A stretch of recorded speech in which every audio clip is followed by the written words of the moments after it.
America के 46वें राष्ट्रपति Joe Biden ने व्हाइट हाउस में एंट्री ले ली है। पदभार संभालते ही बाइडेन ने सबसे पहला काम करते हुए पूर्व राष्ट्रपति डोनाल्ड ट्रंप के फैसले को बदलने के आदेश जारी कर दिए। बाइडेन ने बुधवार को एक साथ कई कार्यकारी आदेशों पर हस्ताक्षर किए। बाइडेन के इन नए आदेशों में प्रवासियों को राहत देने के साथ साथ कई मुस्लिम देशों पर लगाए गए ट्रैवल बैन को हटाने का भी आदेश दिया गया है। कौन कौन से देशों से हटाया गया ट्रैवल बैन? 7 मुस्लिम देशों जिसमें कि Iraq, Iran, Libya, Somalia, Sudan और यमन पर लगा ट्रैवल बैन हटा दिया गया। दरअसल ट्रंप ने 2017 में ये बैन अपने कार्यकाल के पहले हफ्ते लगाया था। ये मामला सुप्रीम कोर्ट में भी गया था, जिसे 2018 में कोर्ट ने बरकरार रखा था। डोनाल्ड ट्रंप ने Syria, Sudan, Somalia, Iraq, Iran, Libya और यमन के लोगों की अमेरिका में एंट्री पर पाबंदी लगा दी थी। ट्रंप के इस फैसले से कई मुस्लिम देश नाराज भी हो गए थे। इसके अलावा ह्यूमन राइट्स संस्थानों ने भी इस फैसले को गलत बताया था। लेकिन बाइडेन ने अपने दफ्तर पहुंचकर मीडिया से क्या कहा, जरा आप भी सुनिए। उन्हें काम करना है, इसलिए वे यहाँ हैं। मेरे पास बिल्कुल समय नहीं है, इसलिए वक्त बर्बाद नहीं किया जा सकता। मैं तुरंत काम शुरू करने जा रहा हूँ। आज अमेरिका का दिन है, लोकतंत्र की जीत हुई है। एकजुट होकर हम बहुत कुछ कर सकते हैं। जिसके बाद ट्रंप प्रशासन ने मुस्लिम देशों पर जो बैन लगाया था उसे वापस लिया गया और विदेश मंत्रालय को जल्द ही वीजा प्रक्रिया पर काम शुरू करने के आदेश दिए गए। ट्रंप के जुल्म क्या है मुस्लिम ट्रैवल बैन? साल 2017 में ट्रंप ने राष्ट्रपति पद की शपथ ली।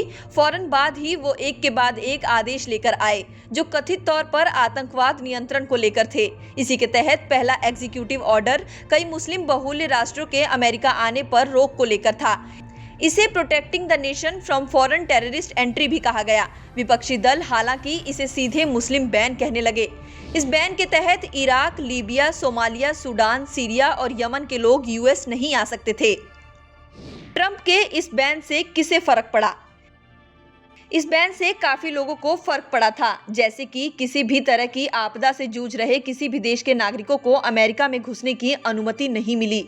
जो बच्चे अमेरिका में पढ़ना चाहते थे उनका वीजा रिजेक्ट कर दिया गया।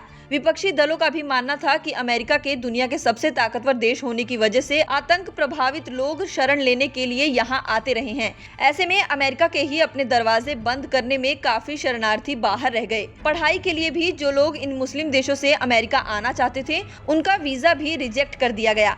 इससे पढ़ाई पर काफी बुरा असर पड़ा। बैन का विरोध। इस बैन का अमेरिका में ही काफी विरोध हुआ था।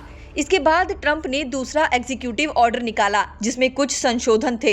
इसके तहत सूची में से इराक को हटा दिया गया। साल 2018 में इसमें एक बार फिर से संशोधन हुआ जिसे ट्रैवल बैन 3.0 कहा गया। इसके तहत जो फाइनल सूची बनी उसमें उत्तर कोरिया, वेनेजुएला और चाड भी शामिल थे, जबकि सूडान को इस सूची से हटा दिया गया। ये देश हुए शामिल। राष्ट्रपति चुनाव से कुछ महीनों पहले ट्रंप ने एक बार फिर ट्रैवल बैन पर नजर दौड़ाई और कई सुधार किए। इसके तहत 6 अन्य देश भी ट्रैवल बैन में शामिल हो गए। ये देश थे Eritrea, Kyrgyzstan, Myanmar, Nigeria, Sudan और तंजानिया। हालांकि इन देशों को अमेरिका ने पूरी तरह से प्रतिबंधित नहीं किया, बल्कि केवल कुछ खास तरह के वीजा पर ही रोक लगाई गई, जिसके जरिए ट्रंप प्रशासन को ये डर था कि विदेशी अमेरिका में आतंक फैला सकते हैं। जो बाइडेन और मुस्लिम। ट्रंप से लाइव डिबेट के दौरान बाइडेन ने एक शब्द का इस्तेमाल किया था। वो शब्द था इंशाअल्लाह। इस पर्शियन शब्द का अर्थ है जैसी ईश्वर की इच्छा। इस शब्द ने तुरंत ही बहस सुनने वाले अमेरिकी मुस्लिम वोटरों और अरब देशों का भी ध्यान अपनी ओर खींचा था। आपको बता दें कि बाइडेन ओबामा प्रशासन के दौरान उपराष्ट्रपति थे। उस दौरान भी वो लगातार मुस्लिम हितों की बात करते रहे। उन्होंने कई बार चीन के उइगर मुस्लिम और म्यांमार के रोहिंग्या मुसलमानों को लेकर बात की थी। चुनाव के दौरान उन्होंने ये वादा भी किया था कि राष्ट्रपति बनने पर वो चीन के शिनजियांग प्रांत में मुस्लिमों पर जो हिंसा हो रही है उसके खिलाफ भी आवाज उठाएंगे। संयुक्त राष्ट्र के महासचिव एंटोनियो गुटरेस ने बाइडेन प्रशासन के इस फैसले का स्वागत किया है। उनके प्रवक्ता ने बताया कि गुटरेस ने इस फैसले को बहुत जरूरी बताया है।